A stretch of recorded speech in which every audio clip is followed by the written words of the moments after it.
চুয়াডাঙ্গায় সড়ক দুর্ঘটনায় ক্ষতিগ্রস্ত 7টি পরিবারের অনুকূলে ৩৫ লাখ টাকার চেক হস্তান্তর করা হয়েছে।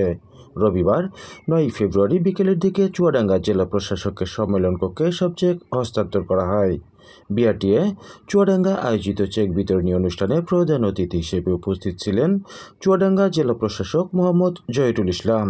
এ সময় অন্যান্যর মধ্যে বিআরটিএ চুয়াডাঙ্গা সার্কেলের সহকারী পরিচালক ইঞ্জিনিয়ার জাহাঙ্গীর আলম, চুয়াডাঙ্গা সড়ক পরিবহন মালিক সমিতির সাধারণ সম্পাদক এ.কে মঈনুদ্দিন মুক্তা ও নিরাপদ সড়ক চাই চুয়াডাঙ্গার সাধারণ সম্পাদক হোসেন জাকির উপস্থিত ছিলেন।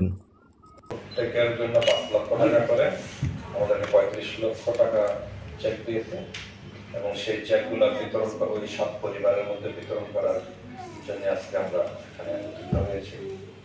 তা আমি মনে করবো এই এখানে যদিও ক্ষতিগ্রস্ত বলা, এখানে 7টা পরিবারের সদস্য মারা গেছে, তাই না?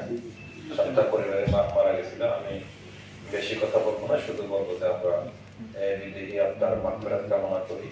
আমি আপনাদেরকে অনুরোধ করবো যে এই টাকাটা একটু ভালোভাবে একটু ম্যানেজ করেন যাতে আপনাদের সংসার কাজে আসে। চুয়াডাঙ্গা বিআরটিএ সূত্র জানায়, চুয়াডাঙ্গা জেলার বিভিন্ন এলাকায় সড়ক দুর্ঘটনায় মৃত্যুবরণকারীদের মধ্যে ইজাজ রাজা, তানভীর আজিজ, শহীদুল ইসলাম, আঞ্জেরা খাতুন, নাইম রহমান, মানব ইমতিয়াজ মাহির ও আব্দুর রশিদের পরিবারে মনোনীতদের হাতে সহায়তার এসব চেক তুলে দেওয়া হয়।